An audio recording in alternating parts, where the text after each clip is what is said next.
अस्सलाम वालेकुम नाज़रीन, मैं हूँ हसनान मलिक अपने नए प्रोग्राम के साथ। नाज़रीन, आज हम बात करेंगे फैज़ाबाद धरना कमीशन के हवाले से। फैज़ाबाद धरना कमीशन की रिपोर्ट जो है वो पब्लिक तो नहीं हुई, लेकिन जो है वो आपने देखी होगी कि उसके कंटेंट जो है वो मीडिया पे चल रहे हैं। ये भी बड़ी वैसे हैरानगी की बात है कि फैज़ाबाद धरना की रिपोर्ट जो है वो सुप्रीम कोर्ट में जमा होती है, फिर उसको वो ले लिया जाता है फौरी। उस पर आगे चल के करेंगे कि ये क्यों इस तरह हुआ। लेकिन एक रिपोर्ट जो है वो अभी पब्लिक सुप्रीम कोर्ट बेंच में आती नहीं, और उससे पहले बाकायदा उसकी जो जिस्ट है वो हर जगह जो है वो वर्ड फॉर्मेट में जो है वो शेयर कर दिया जाता है। अब इसमें बड़ी कन्फ्यूजन है, और बज़ाहिर अगर ये लग रहा है कि तो ये एम्बेरसमेंट है नून लीग की गवर्नमेंट और मौजूदा चीफ जस्टिस काजी फैसल के हवाले से। अगर आप इस मामले को देखें, इसका पस मंज़र, तो ये TLP का धरना था 2017 में ग़ालिबन फैज़ाबाद के करीब। TLP के उस वक्त जो सरबराह मौलवी खादिम रिजवी वो इसकी सरबराही कर रहे थे। तो ये जो है उस वक्त रास्ते बंद थे फैज़ाबाद के करीब, वकील कुछ पहुंच नहीं सके। जैसे मुशीर आलम की सरबराही में बेंच जो है वो मैटर सुन रहा था, जैसे काजी फैसल उस बेंच का हिस्सा थे, तो उस वक्त ये सो मोटो लिया गया कि ये रास्ते क्यों बंद है। लेकिन इसमें अगर आप देखें तो ये मामला इससे जो बड़ी इंटरेस्टिंग सूरत हाल है वो ये है कि जो TLP के सरबराह थे मौलवी खादिम रिजवी साहब, उन्होंने कुछ रिमार्क्स दिए थे उस वक्त के चीफ जस्टिस साकिब निसार साहब के हवाले से, और वो रिमार्क्स पे जजेस भी कोई उनको पसंद नहीं आए, इवन जस्टिस काजी फैसल को। तो सो मोटो लेने का एक जो वन ऑफ द रीज़न ये भी थी कि जो हमारे चीफ जस्टिस के हवाले से रिमार्क, और इवन इस हवाले से कंसर्न चीफ जस्टिस काजी फैसल ने जस्टिस साकिब निसार से भी शेयर किए थे कि ये जो रिमार्क थे इस हवाले से, तो सो मोटो ले लिया जाता है। सो मोटो के बाद हम देखते हैं तो जब ये मामला चलता रहा तो साकिब निसार और उस वक्त की इस्टेब्लिशमेंट फिर एक पेज पे आ जाते हैं। तो ये हेयरिंग जो है ये बीच में जो है वो केस लगता ही नहीं। हालांकि ये पार्ट हर्ड मैटर था तो केस लगता ही नहीं है। हालांकि स्पेशल बेंच इसको बाकायदा जिक्र होता था रिटर्न ऑर्डर में कि ये पार्ट हर्ड है, ताकि ये मामला आगे पीछे ना जाए। तो इसमें ये हुआ कि रिपोर्टें मंगवाई गई ISI IB से और मुख्तलिफ। तो ये फ़ैसला जो है वो आ जाता है जब उमर अता बंदयाल, इवन आसिफ सईद खोसा चीफ जस्टिस होते हैं, और जस्टिस जो साकिब निसार हैं वो रिटायर हो जाते हैं, और ये फरवरी 2019 में फ़ैसला आता है, और ये आसिफ सईद खोसा का टाइम होता है। जब ये फ़ैसला आता है, फ़ैसला अगर आप देखें तो उसमें बहुत सी फाइंडिंग हैं, रिकमेंडेशन भी हैं, ख़ासकर इस्टेब्लिशमेंट फ़ौज के हवाले से कि वो अपनी डोमेन में रहें। एजेंसीज़ को का भी मैंडेट की भी बात की गई थी, TLP एक्सट्रीमिज़म टेररिज्म की बात की गई थी। लेकिन जब ये फ़ैसला आया था तो मेरी ज़ाती राय के मुताबिक ये था कि ये एकेडमिक एक है चीज़ें, लेकिन इसमें तयन बड़ा मुश्किल है कि अगर कौन इसमें ज़िम्मेदार होगा। लेकिन जो है वो surprisingly even attorney general office ने कहा था कि ये जो फ़ैसला आया है इसमें रिव्यू करने की ज़रूरत नहीं है। लेकिन उस वक्त की जो इस्टेब्लिशमेंट और ख़ासकर जनरल फैज़ को बहुत गुस्सा था उस फैसले पे। अब पता नहीं उनको किसने कहा कि जी ये आपके ख़िलाफ़ फ़ैसला है।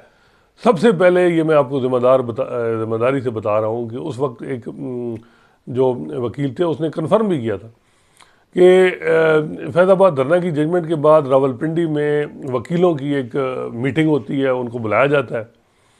अब वकील कौन कौन से हैं, कुछ हमारे दोस्त हैं, बेहतर है नाम ना लिया जाए तो बेहतर, लेकिन एक फ़रोग नसीम साहब तो थे, वो उस वक्त के लॉ मिनिस्टर भी थे। गुस्सा भी बड़ा वो ये था इस्टेब्लिशमेंट में कि जी ये फ़ैसला क्यों, ये वो। तो उसके बाद ये होता है कि ये हो गया कि जी इस फैसले की बुनियाद पे क्या इनके ख़िलाफ़ रेफरेंस फाइल करना चाहिए, क्या करना चाहिए। तो रिव्यू यकदम जो है वो 8-9 रिव्यू फाइल हो जाते हैं फैज़ाबाद धरना की जजमेंट पे, और ये रिव्यू जो है वो सारे इदारों की तरफ से कंसर्न जो थे जिनके ख़िलाफ़ एक लाइन भी आ गई उसको उससे रिव्यू करवाया जाता है, क्योंकि उस वक्त ये इस्टेब्लिशमेंट भी ज़रा पावरफुल थी। जनरल फैज़ और जो है वो लीड कर रहे जो आर्मी चीफ थे वो तो कमर जावेद बाजवा थे, लेकिन जो है वो जनरल फैज़ ही जो है वो एक्टिव थे। तो ये रिव्यू सारे करवा लिए जाते हैं। और रिव्यू के बाद क्योंकि जस्टिस कादी फैसल के हवाले से गुस्सा भी था, तो प्रॉपर्टियों की छानबीन के लिए भी मामला चल पड़ते हैं। एक फर्म भी यूके में हायर होती है, अब उसको 2 लाख पाउंड या कितना 1 लाख पाउंड देते हैं। अब ये भी पता कराने की ज़रूरत है कि वो जो पैसे मिलते हैं दिए जाते हैं कि जी ये प्रॉपर्टीज़ जैसे कादी फैसल की निकाली जाएँ, यानी जो अनडिक्लेयर्ड ऑफशोर, हालांकि वो ऑफशोर प्रॉपर्टीज़ नहीं थी, लेकिन उसके लिए फर्म हायर की जाती है, सारा वहाँ से चीज़ें इकट्ठी की जाती हैं, फिर वही डोगर और मिर्ज़ा शहजाद अकबर और इनके ज़रिए जो है वो ये सारी एक कंप्लेंट बनाई जाती है, रेफरेंस फाइल होता है। रेफरेंस उस वक्त फ़ाइल, क्योंकि मैं वही बता रहा हूँ कि उस वक्त इस्टेब्लिशमेंट बड़ी पावरफुल थी और अदलिया और इस्टेब्लिशमेंट का तकरीबन एक सेम पेज था। आसिफ सईद खोसा जो है वो डायरेक्टली तो इस्टेब्लिशमेंट के साथ नहीं थे, लेकिन बुग्ज़ नून लीग में अगर आप कहें तो आसिफ सईद खोसा साहब, इस्टेब्लिशमेंट यानी अदलिया, ये एक पेज पे थी और नून लीग पे टफ टाइम था। इनके लोग पाबंद सलासिल थे, बेल मिल नहीं रही थी। जस्टिस कादी फैसल थोड़ा बहुत बोल रहे थे तो उनको इसी तरह टाइट किया जा रहा था। तो जब ये रेफरेंस उनके ख़िलाफ़ आ जाता है तो रिव्यू नहीं लगते, आसिफ सईद खोसा अपने डैम में नहीं लगाते। हालांकि इतला ये है कि आसिफ सईद खोसा ने जो कादी साहब से कहीं इनफॉर्मली बात की कि जी रिव्यू लग गए, आपके पास लगाऊं तो आपने सिंपल डिसमिस कर देने हैं, लेकिन आपने ज़्यादा लंबा चौड़ा नहीं लिखना, मज़ीद उनको फंड नहीं करना। ये बात आसिफ सईद खोसा साहब ने जब सहाफ़ियों से वो मिले रिटायरमेंट से 1 दिन पहले, तो उन्होंने बताई थी।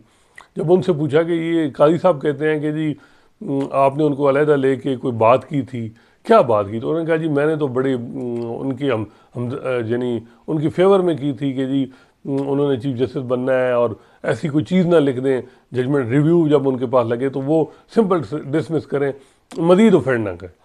तो खैर वो उनका ये पॉइंट ऑफ व्यू था। कादी साहब का क्या है उसमें नहीं बात हुई उस हवाले से। तो ये रिव्यू जो है ये आसिफ सईद खोसा नहीं लगाते, गुलजार अहमद अपनी टिनोर में नहीं लगाते, उमर अता बंदयाल अपनी टिनोर में ये रिव्यू नहीं लगाते, और फैज़ाबाद धरने की जजमेंट जो है वो फील्ड में रहती है। जब जस्टिस कादी फैसल चीफ जस्टिस बनते हैं तो सबसे पहले वो वकीलों से मिलते हैं, वकीलों की रिप्रेजेंटेशन जो रिप्रेजेंटेटिव्स हैं वहाँ आबिद साकी हैं पाकिस्तान बार काउंसिल के मेंबर, वो मुतालबा करते हैं कि फैज़ाबाद धरना की जजमेंट की इम्प्लीमेंटेशन ज़रूरी है।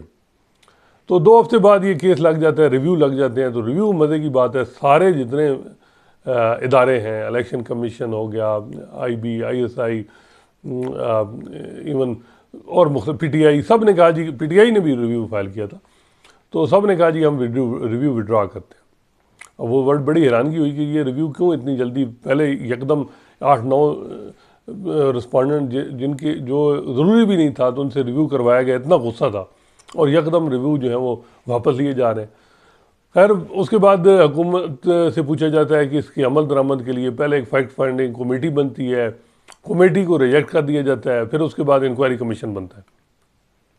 अब इंक्वायरी कमीशन जो बनता है, क्या इनफॉर्मली चीफ जस्टिस कादी फैसल से पूछा गया, लेकिन ये बात है कि मेरा ख्याल है कि कोई थोड़ा बहुत पूछा ही गया होगा, क्योंकि जस्टिस कादी फैसल ने उस पर जो नामिनी थे, जो कमीशन के मेम्बरान, उन पर सवालात नहीं उठाए, और उनमें जो मेन हेड थे कमीशन के, इन्होंने एक्सप्रेस ट्रिब्यून में आर्टिकल भी लिखा था जस्टिस कादी फैसल की सपोर्ट में, और उनकी जो ये फार्मर IG थे, नाम मुझे याद नहीं, जो ये थे, इन्होंने आर्टिकल भी लिखते हैं। तो इन्होंने आर्टिकल जस्टिस कादी फैसल की सपोर्ट में फैज़ाबाद धरना की जजमेंट का भी हवाला उन्होंने उस आर्टिकल में दिया था।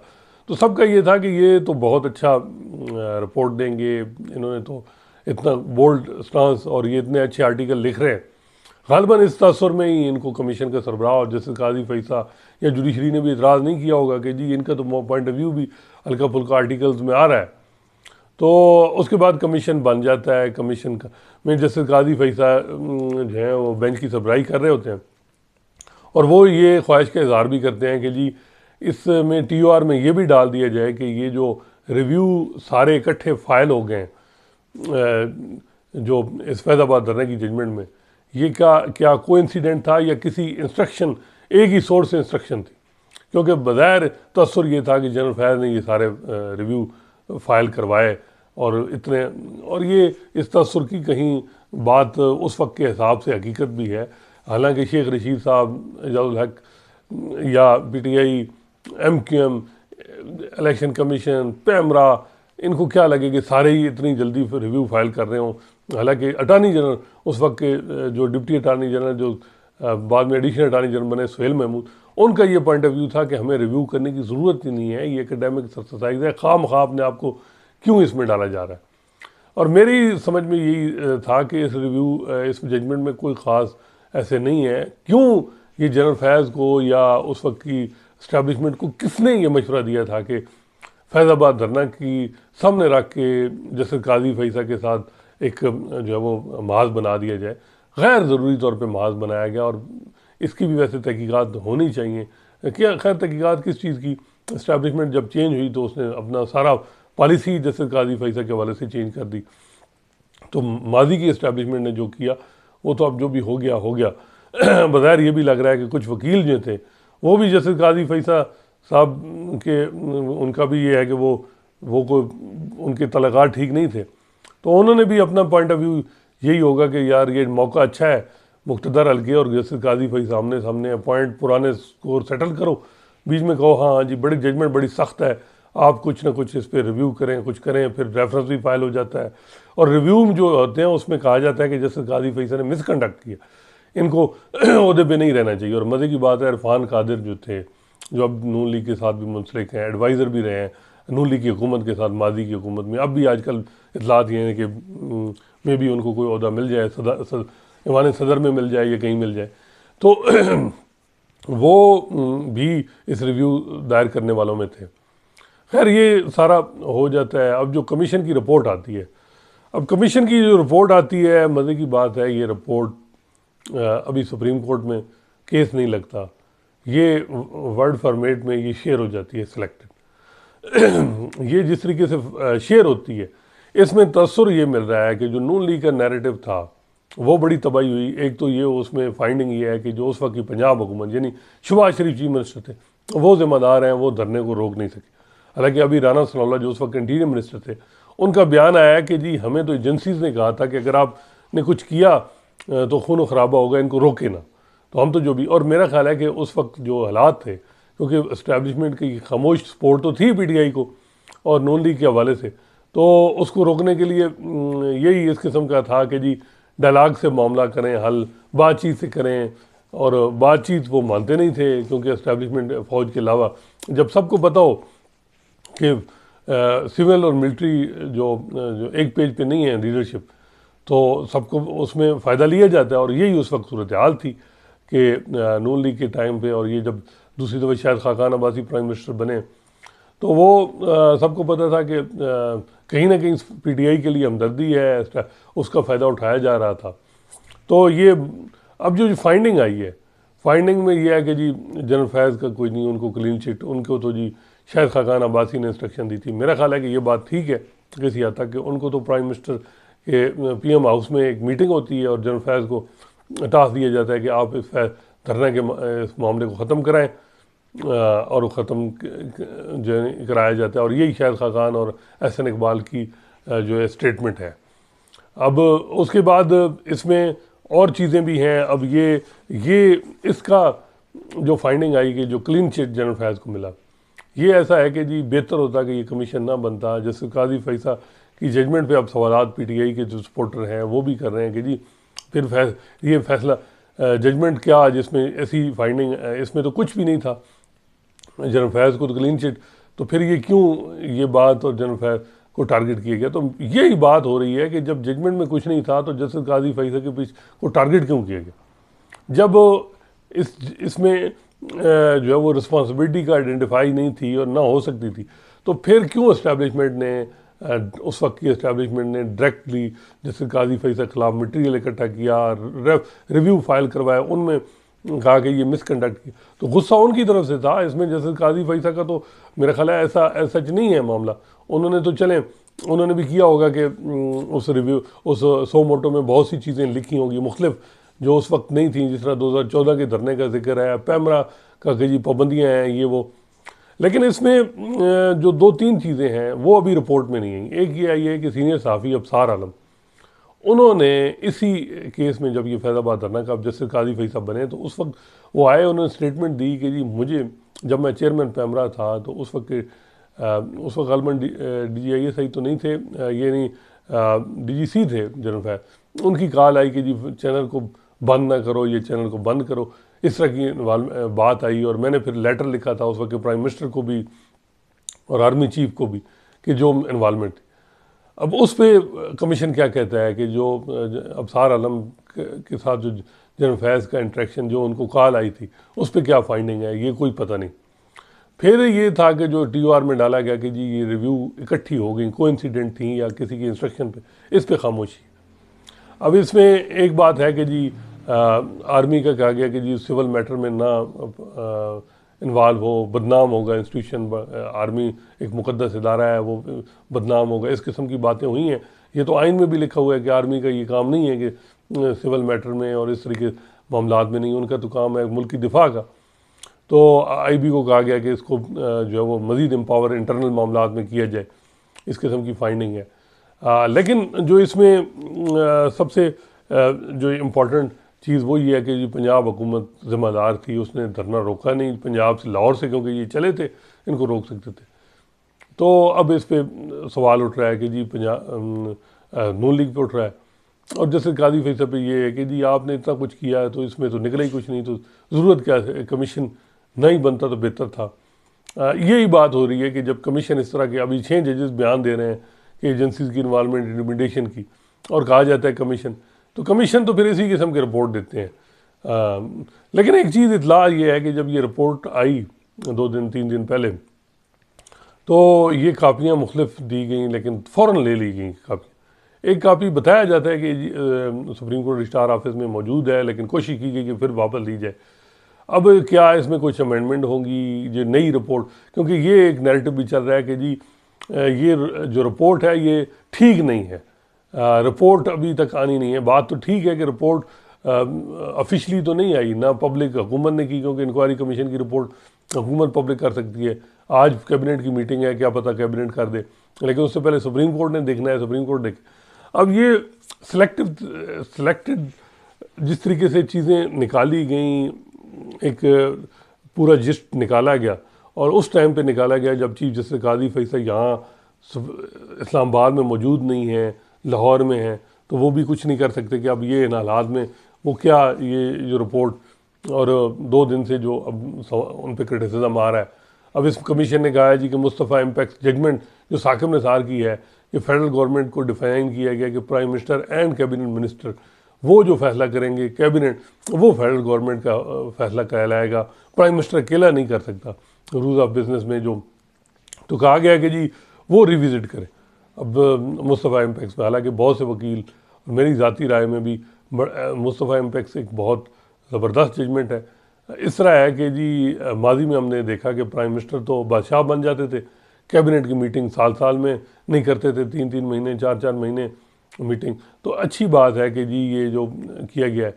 फिर उसके अलावा जो एक कहा गया कि जी TLP के लोगों के केसेस रिस्टोर किए जाएंगे, वो सारी चीज़ें हैं। लेकिन सबसे इम्पॉर्टेंट ये है कि जनरल फैज़ का था कि जी उनकी इन्वॉल्वमेंट नहीं, ज़ीरो।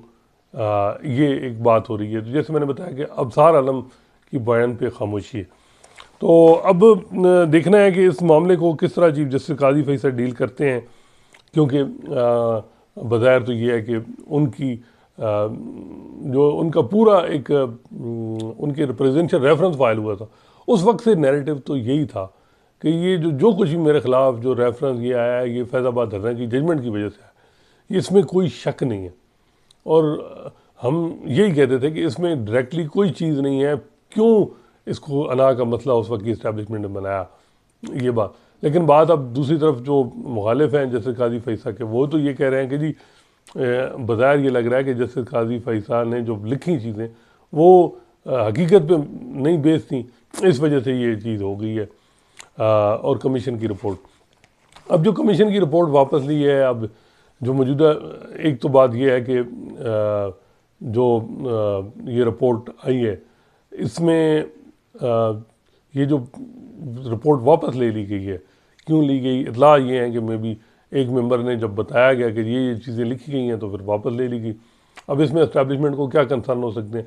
मेरा नहीं ख्याल कि कोई डायरेक्टली उन पे कंसर्न हो। अगर वो कहें कि जी कहा गया कि फ़ौज सिविल मैटर में ना इन्वॉल्व हो, तो वो आइन में भी लिखा हुआ है, उसमें तो ऑफेंड होने वाली बात नहीं है ऐसी चीज़।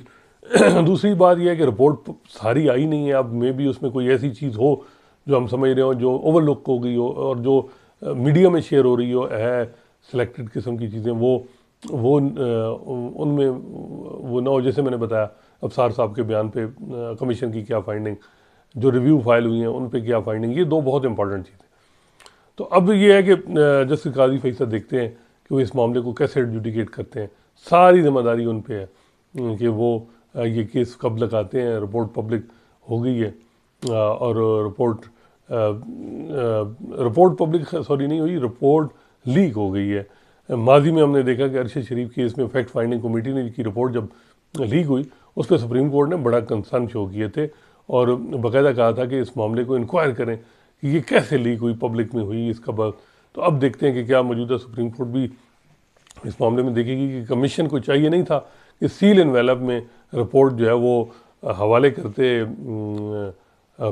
सुप्रीम कोर्ट के, कहीं और ना शेयर करते। ये क्यों इस तरह हुआ और इस तरह का चीज़ नैरेटिव बना जिसका नुकसान नून लीग इस मौजूदा हुकूमत को हुआ, जस्टिस काजी फैसला को भी मेरी समझ में हुआ। ये क्या ज़रूरत थी? तो अब देखते हैं इसको कैसे डील किया जाता है, जस्टिस काजी फैसला इस मामले को कैसे लेते हैं। ये मामला वैसे उनकी दिल के बड़ा करीब था माजी में, अब क्या है, अब कौन सी चीज़ उनके करीब है ये नहीं पता। जस्टिस काजी फैसला ये बात, इसमें कोई शक नहीं है कि मौजूदा इस्टेब्लिशमेंट के हवाले से उनकी कोई मसला नहीं है, कोई परेशानी नहीं है। मौजूदा इस्टेब्लिशमेंट बहुत सेटिस्फाइड है और होना भी चाहिए, क्यों उनके लिए सबसे मेन कंसर्न है वो पीटीआई है और पीटीआई को किसी किस्म का कोई रिलीफ जस्टिस काजी फैसला के दौर में चांसेस नहीं है। और जो हम देखते हैं कि जब पीटीआई का केस लगता है और जस्टिस काजी फैसला को जो आगे से एक पोस्चर होता है, रिएक्शन होता है, वो आपके सामने होता है। तो अगर आपने पीटीआई का कला कमा करना है या इसको अपने जो इनकी कई चीज़ें हो सकती हैं जो समिति और इस्टेब्लिशमेंट के बड़ी ज़रूरी हैं, जो इनका एक, तो उसके लिए एक स्ट्रांग चीफ जस्टिस चाहिए, जो स्ट्रांग चीफ जस्टिस जो उसके व्यू भी वही हों जो इस्टेब्लिशमेंट के हों। तो मेरा ख्याल है कि मौजूदा हालात में चीफ जस्टिस काजी फैसला के ही मौजू है जो पीटीआई के हवाले से जो स्टेट इंस्टीट्यूशन की पॉलिसी है उस पे कोई हडल ना बने। अदरवाइज़ जजेस के लिए बड़ा मसला है जब सिविल लिबर्टीज़ के मसले उठते हैं कि जी ये जुल्म हो रहा है और जुल्म चीज़ें ऐसी दस्तानें आई हैं जिन पे रोंगटे खड़े होते हैं, तो वो ये है कि दूसरे जजेस पे और उस पर रिएक्ट करते हैं। अभी आपने देखा हवाओं के रुख भी चेंज हो रहे हैं। तो देखना है कि अब मौजूदा इस्टेब्लिशमेंट के इस कमीशन के बाद की रिपोर्ट के बाद जस्टिस काजी फैसला और इस्टेब्लिशमेंट के तल्लुकात में भी कोई तलखी आती है या नहीं आती। मेरा नहीं ख्याल आएगी, क्योंकि इसमें इस्टेब्लिशमेंट जो मौजूदा है उनको तो जब ये रिपोर्ट पब्लिक हुई तो उस वक्त ये चीज़ें पता चली कि ये हो गया है। अब देखते हैं कि उस जो फाइनल रिपोर्ट जब पब्लिक होती है क्या उसमें कोई चीज़ चेंज भी होगी, क्योंकि कल ये भी खबरें चली कि अभी मेन खबर तो आई, रिपोर्ट आई नहीं है। चीज़ों को डैमेज कंट्रोल करने की कोशिश की जा रही है लेकिन डैमेज ऑलरेडी हो चुका है। देखें किस तरह चीज़ें चलती हैं। मेरा ख्याल है कि जल्दी चीफ जस्टिस काजी फैसला को इस मामले को लगाना चाहिए, रिपोर्ट पब्लिक करनी चाहिए, और अगर रिपोर्ट में कोई मामला है तो फिर उसको कैसे इस मामले को ख़त्म कर देना चाहिए। क्योंकि ये बात भी है कि उनके हवाले से तासुर के जी साकिब निसार और उनके जो ग्रुप है, चाहे वो जो कुछ जज रिटायर हो गए हैं जो मौजूद हैं, वो और जनरल फैज़, इनके साथ कोई पर्सनल है चीफ जस्टिस काजी फैसला का ये जो एक तासुर बनता है। और पीटीआई, ये तीन जो सेगमेंट हैं कि कुछ रिटायर जो साकिब निसार ग्रुप, जनरल फैज़ और पीटीआई, इनके हवाले से जस्टिस काजी फैसला का जो एक बात होती है कि जी उनके स्ट्रॉन्ग लाइक्स एंड डिसलाइक है, वो उनके जो पॉइंट ऑफ व्यू है उस पर आता है कि जी ये तसर या ये मिस परसेप्शन है कि जी वो पर्सनल ले जाते हैं। इसके लिए भी बड़ा ज़रूरी है कि इसको भी, क्योंकि ये आम आदमी तो करे लेकिन जज कभी भी मेरा ख्याल है उसके लिए तसर भी ना बने कि वो किसी का पर्सनल है के साथ है, किसी की सख्त मुखालिफ है या किसी का हमायती है ये तसव्वुर जज के लिए नहीं बनना चाहिए। जज जो है वो बैलेंस, कानून और आइन जो है वो तो बिल्कुल ठीक है, लेकिन कानून आइन में ये भी तो नहीं है ना कि मौजूदा हुकूमत को ही सारे फ़ायदे मिले और कानून आइन में सारा रगड़ा ही एक जमात को लगे, तो वो भी तसव्वुर तो फिर मज़ीद तक़वियत देता है। तो देखें कैसे इस मामले को डील करते हैं। बज़ाहिर ये लग रहा है कि इस रिपोर्ट ने काफ़ी डैमेज किया हुकूमत को भी और चीफ जस्टिस काजी फैसल को भी। इंशाल्लाह नए मौजू के साथ आपकी खिदमत में हाज़िर होंगे। अल्लाह हाफ़िज़।